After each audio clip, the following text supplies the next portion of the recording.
You think your weakness is the problem, but what if it's the portal? You've spent years hiding what makes you feel small, the fear, the hesitation, the ache no one sees. You've built your strength like a fortress, brick by brick. But who were you protecting? And what did you leave behind? What if the part you call weak is not broken, but buried? What if it carries not shame, but unclaimed power?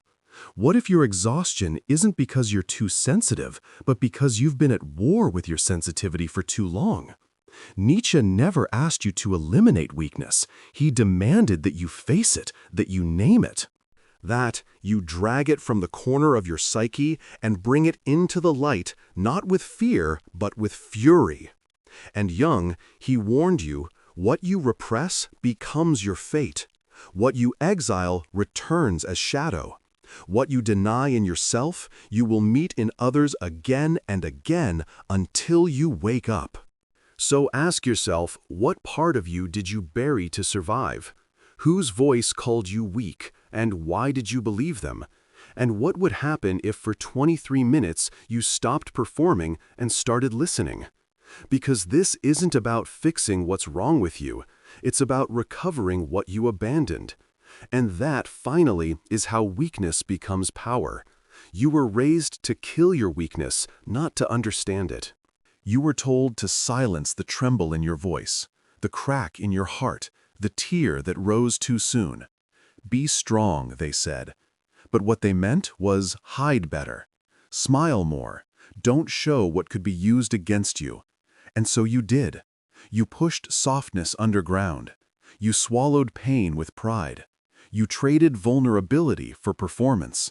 You built armor so convincing, even you forgot there was a wound underneath. But Nietzsche saw through that armor.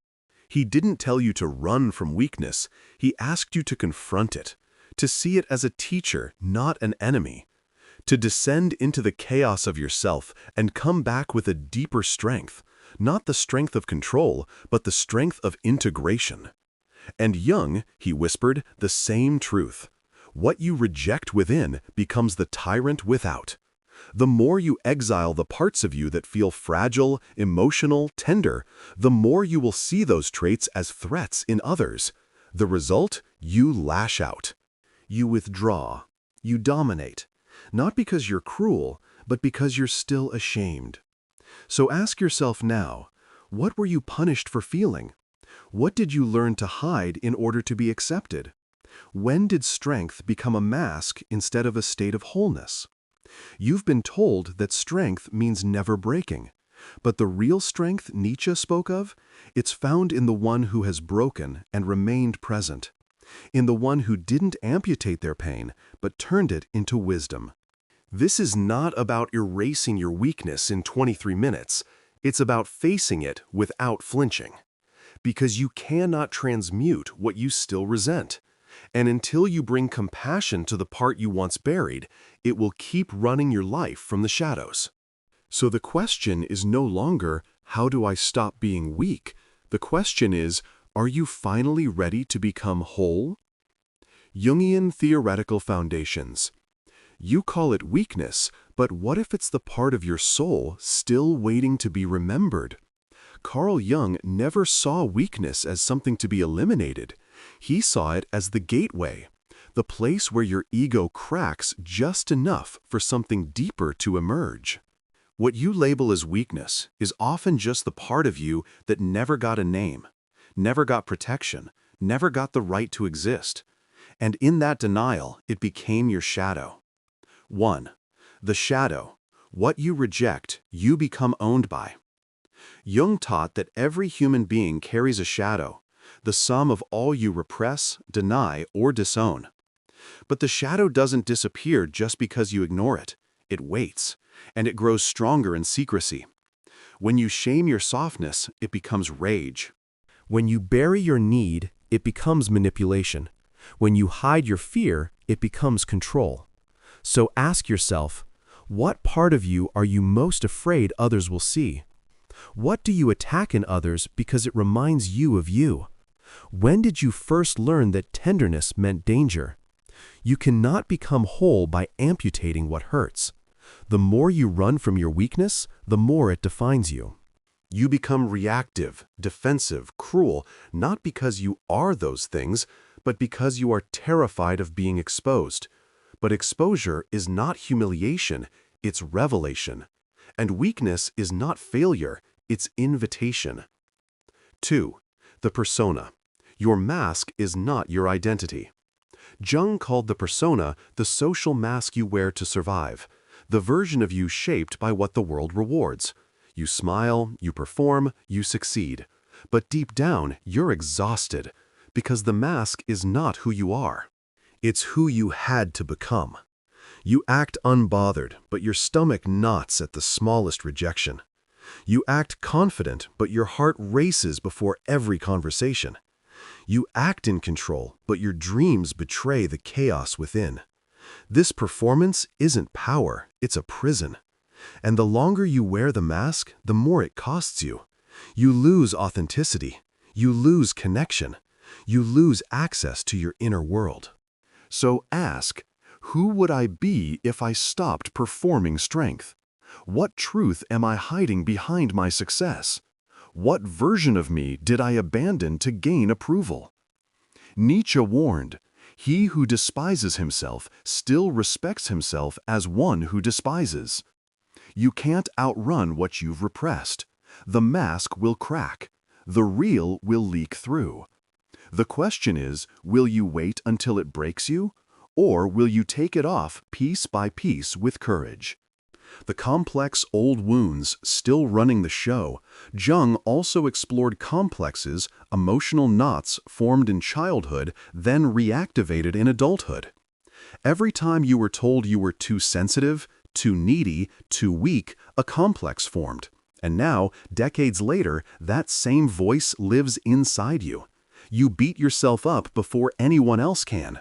You minimize your needs so others don't reject you. You interpret help as insult and vulnerability as danger. That's not character. That's trauma disguised as personality. Ask whose voice lives in my head when I feel weak. What belief formed the moment I was first shamed? Am I living from choice or from an inherited script? You don't need to destroy the complex. You need to unwind it with patience, attention, and presence. You need to give that younger self what they never received: safety, validation, and the right to be human. Because until you do, weakness won't go away. It will go underground. And it will sabotage every part of your life that craves honesty. 4. Individuation strength means integration, not elimination. Jung's path wasn't about becoming stronger. It was about becoming whole. Individuation, the process of becoming your true self, requires you to reclaim all the parts you rejected, especially the ones that seem unworthy. True strength is not domination. It's not perfection. It's not armor. True strength is when nothing inside you needs to be hidden anymore. When you can say, "Yes, I feel fear. Yes, I feel grief. Yes, I feel small sometimes." And none of it makes you less because you've integrated it. Ask now, what part of myself still feels like a threat? What emotions do I only allow in private, if at all? Can I begin to see my flaws not as defects, but as doorways? To individuate is to bring the rejected child back home, to lift the forgotten self from the basement of your psyche, to stop pretending and start becoming. 5. The mirror, what you hate in others, is what you've buried in yourself, Jung warned. Everything that irritates us about others can lead us to an understanding of ourselves. The more you judge someone's weakness, the more likely you are to be projecting your own. You mock the person who cries but haven't wept in years. You despise the needy but secretly long to be held. You call others soft because you were never allowed to be. This is how shadow works. You exile a part of yourself and then attack it in everyone else. You say, "I just hate weakness," but what you mean is, "I've never felt safe enough to show mine." So ask again, who do I judge and what does that reveal about me? When I say, I can't stand people like that, what wound am I hiding? What would happen if I offered that person and myself compassion instead of contempt? You don't erase weakness by overpowering it. You transmute it by understanding it. And understanding begins the moment you stop blaming others for carrying what you've refused to hold. Weakness is not weakness. It is the part of your soul still tender from a wound no one helped you name. Nietzsche offered the fire, the demand for transformation. Jung offered the map, the path of integration. And you? You are the only one who can decide to stop running. Because what you've called weakness all this time might just be the sacred beginning of your return to wholeness. So let's bring this down to earth.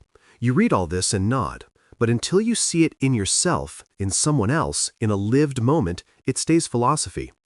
And weakness, as Nietzsche reminds you, is not a theory.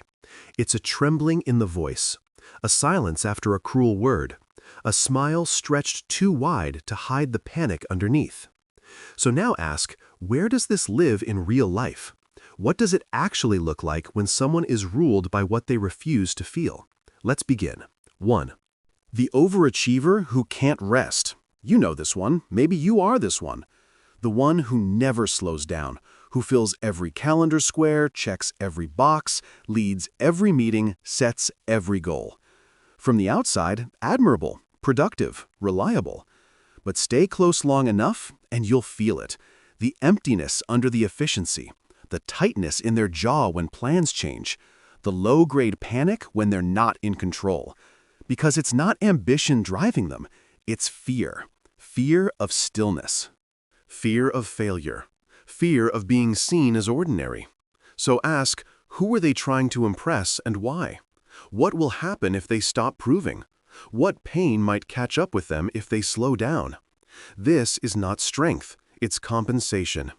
Somewhere in their past, weakness was punished or ignored. So now they build a fortress of success around the wound. But every fortress becomes a tomb if you stay inside long enough. 2. The stoic who doesn't do emotions. They're calm, grounded, logical. You bring them chaos, they stay cool. You cry, they offer solutions. You explode, they go quiet. You think, wow, they're emotionally mature. But then one day you ask about their childhood, and they shrug, or change the subject, or say, it wasn't that bad, while their hands tremble. These are the ones who survived emotional starvation, who grew up in homes where feelings were unsafe, inconvenient, or weaponized. So they learned emotions are weakness. Vulnerability is dangerous. Now they live from the neck up, always thinking, always analyzing, but never touching the grief that lives in their chest. Ask, when did they stop crying? What do they say about needy people? Why do they seem so distant when you're vulnerable? This is not calm, it's disconnection. And until that disconnection is healed, they'll keep mistaking numbness for strength and call it peace. 3. The aggressor who hides fear in anger. They enter the room loud, commanding, intimidating. They cut others off. They dominate conversations. They belittle. They mock. You think, wow, they're powerful. But you feel it, don't you? The vibration behind their words, the shaky need to be right, the rage that doesn't match the moment. They're not powerful. They're terrified. Terrified of being powerless. Terrified of being irrelevant. Terrified of being found out. Ask, what happens when someone else is the center of attention? What do they do when someone challenges them? How do they treat people they can't control? This is not strength. It's armor welded to the skin.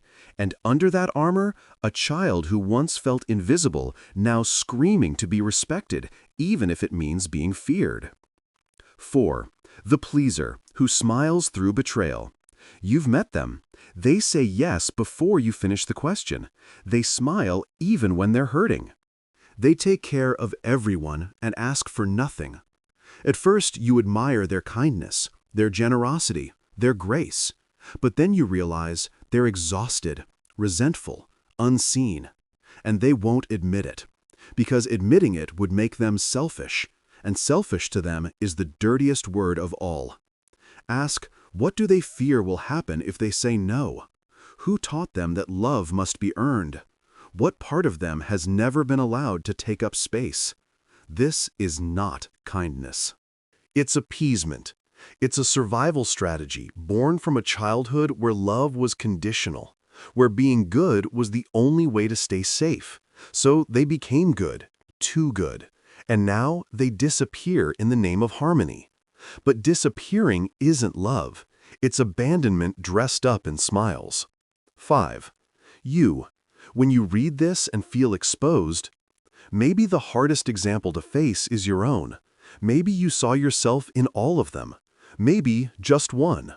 Maybe you read a line and something flinched, something wanted to argue, deny, explain.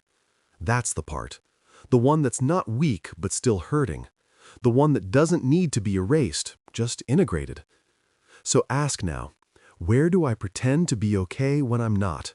What strength of mine is actually a coping mechanism? What part of me is still waiting to be acknowledged? Because you don't need to fix this in 23 minutes. You just need to face it for once without judgment. Let yourself name the mask you wear. Let yourself feel the cost of holding it up. Let yourself imagine who you might become without it. Because the path to power is not paved with denial. It's carved from truth, raw, holy, terrifying truth. And when you dare to walk that path, you don't lose your weakness. You reclaim yourself.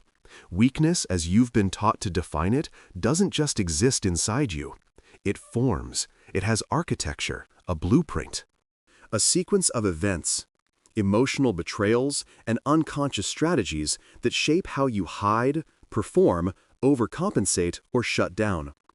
And until you understand those mechanisms, you won't heal. You'll just keep rearranging your defenses and calling it growth. 1. Repression. When the body carries what the mind denies. You weren't born ashamed of your emotions. You learned it. Maybe you cried and someone rolled their eyes. Maybe you expressed fear and they laughed. Maybe you asked for help and they punished you for needing it, so you stopped showing it. But here's the thing, emotion doesn't die just because you don't display it.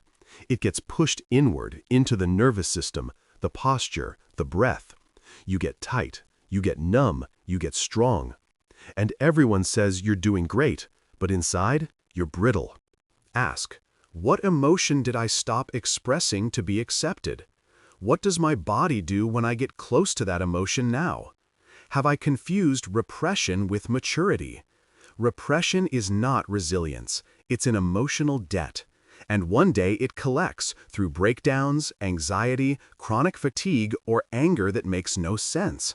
Because the body keeps the score even when the mind pretends not to care. 2. Internalized contempt. The voice in your head isn't even yours. You call yourself lazy, needy, too much, too sensitive. But who said it first? That voice in your head, the one that shames you before anyone else can, was installed. By a parent, a coach, a partner, a culture. You internalized their contempt so you could survive their presence. You adopted their standards so you could stay close. You agreed with their cruelty so you wouldn't have to face your own abandonment. Now it lives in you, and you call it your inner critic. But that critic, it's not protecting you, it's prolonging the abuse. Ask, whose words do I hear when I'm at my weakest? What would it cost me to stop believing them? What if I wasn't the problem, just the scapegoat? Until you name the original source of your internalized contempt, you'll keep trying to outperform it. But you cannot outperform a ghost you refuse to confront. 3. Overcompensation. Becoming what you think will keep you safe. The overachiever, the stoic, the helper, the alpha. These are not identities, they're roles. Roles you chose or were forced into to cover the parts of you deemed unacceptable. So you became exceptional to cover your fear of being inadequate. You became cold to cover your fear of needing. You became funny to cover your ache to be taken seriously. And it worked for a while. But overcompensation is a mask, and masks always slip. Ask, what part of me is trying too hard? If I stop performing this role, who am I without it? What am I afraid others will see if I stop? You don't need to stop being excellent, powerful, generous. You just need to stop doing it instead of being real. Because anything done to hide a wound eventually becomes a wound itself. 4. Projection attacking in others what you can't accept in yourself. You hate the weak, the needy, the emotional, the chaotic. But only because those traits still live inside you unwelcomed. So when someone shows you their vulnerability, you attack it. Not because it offends you, but because it threatens your illusion. Your strength is fragile, because it's not rooted in wholeness, it's built on rejection. Ask, who do I judge most harshly? What do they represent that I've tried to kill off in myself? What would it feel like to welcome that part back? Projection is the mind's way of externalizing shame. But the more you attack others for carrying what you buried, the further you drift from your own healing. Compassion begins when you stop needing to see others as weaker just to prove that you're strong. 5. Dissociation, when you're still here but not really. Maybe your defense isn't rage or performance. Maybe it's absence. You disappear in conversations. You can't recall childhood memories. You drift in and out of presence when emotions rise. You feel like you're watching life happen, not living it. This is not weakness, it's protection. When overwhelm was too great, when danger was too high, when no one came to soothe your terror, your psyche left the room to survive. But now, you're still leaving, even when you're safe. Ask, when do I go blank? What feelings send me into fog? What might happen if I stayed just one breath longer? Dissociation is not a flaw. It's a brilliant adaptation. But at some point, you must come home. Not because it's comfortable, but because you deserve to be here again. Final insight, weakness was a response, not a character flaw. You didn't choose to be weak. You adapted to stay alive. You silenced your voice so you wouldn't be punished. You held back tears because no one would hold you. You performed strength because that's what was rewarded. And now, you think your weakness is proof you're broken. But it's not. It's proof you survived something, and it's still echoing. Ask one final time, what did I survive that I still haven't admitted was hard? What part of me protected me back then, but is hurting me now? Am I willing to stop punishing myself for the way I made it through? Because Nietzsche didn't ask you to kill your weakness. He asked you to burn through the illusion of what strength really is. And Jung, he asked you to find the orphaned parts of yourself and bring them back from exile. But that reunion, that redemption, that reclamation, it begins the moment you stop asking, what's wrong with me? And start asking, what part of me was just trying to survive the only way it knew how? And when you see that, weakness dissolves, and something ancient, something fierce, whole and holy begins to rise. This is not about philosophy now, it's practice. Not tomorrow, not when you have time, now. You've looked beneath the armor, you've named the mechanism. You've seen your strength was stitched from survival. But until you act, those insights are just ideas. Give yourself 23 minutes, no more, no less. Not to destroy weakness, but to reclaim what you exiled in its name. This is your ritual. Sacred, private, non-negotiable. The only requirement, tell the truth without flinching. 0 to 5 minutes. Identify the weak part you've hidden. Sit down, in stillness. Let the mask drop. Ask, what part of myself have I most tried to suppress? What quality do I fear others will see and reject? When do I most feel like a fraud? Don't censor, don't fix, just write. Maybe it's your need for reassurance. Maybe it's your envy. Maybe it's how quickly you crumble under pressure. Write it down. Not in abstract terms, but viscerally. Not, I have a fear of rejection, but I freeze when people ignore me because I feel invisible. Be precise. Because power comes from naming the exact wound, not dancing around it. 5 to 10 minutes. Trace its root. This part didn't appear out of nowhere. It was born, shaped, etched into you. Ask, when did I first feel this? Whose reaction taught me this part of me was unsafe? What did I decide about myself in that moment? Go back, without blaming, not to stay there, but to understand. Maybe your sensitivity was mocked by a cold parent. Maybe your creativity was crushed in school. Maybe your vulnerability was used against you in a relationship. Name the moment. Not as a victim, but as a witness. Because what you do not witness, you will unconsciously repeat. 10 to 15 minutes. Ask what this weakness has protected. This part of you isn't a flaw, it's a defense, a guardian, a younger self who didn't have tools, only instincts. Ask, what was this part trying to keep me safe from? What wisdom does it carry even now? What would I lose if I gave it up completely? Maybe your avoidance kept you from deeper rejection. Maybe your anger was the only language you had to ask for space. Maybe your perfectionism gave you dignity in a chaotic world. Name the gift, even if it's buried under pain. Until you honor the protection, you cannot release the burden. 15-20 minutes. Count the cost of suppression. This part, you've buried it. It hasn't stayed quiet. It's been screaming through your decisions, your exhaustion, your relationships, your addictions. Ask, what has it cost me to keep hiding this part? What opportunities have I walked away from out of fear? What relationships have I sabotaged because I was afraid to be seen?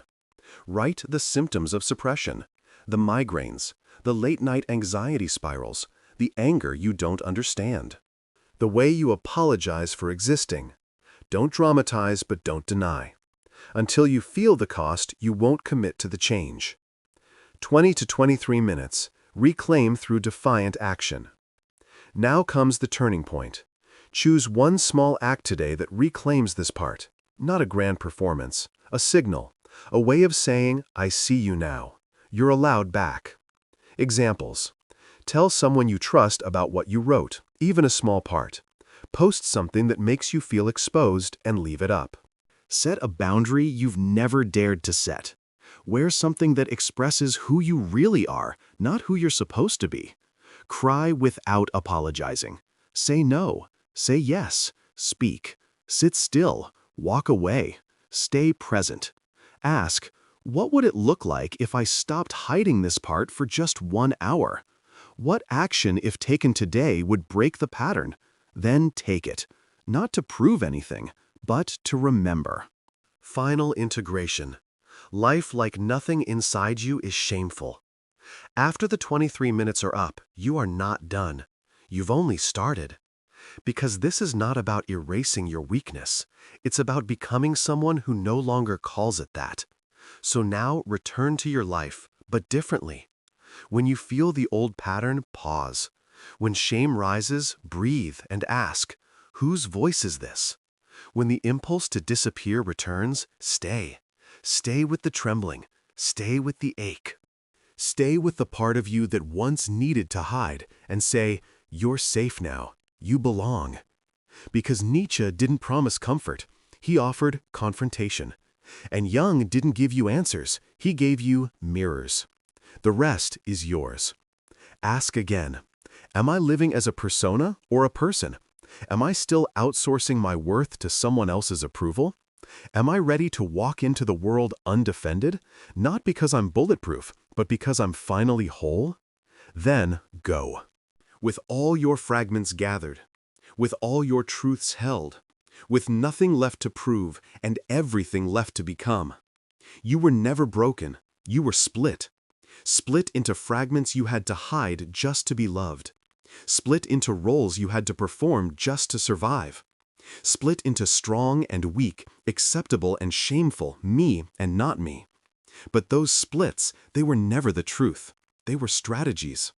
And now Now you know what you called weakness was a wound.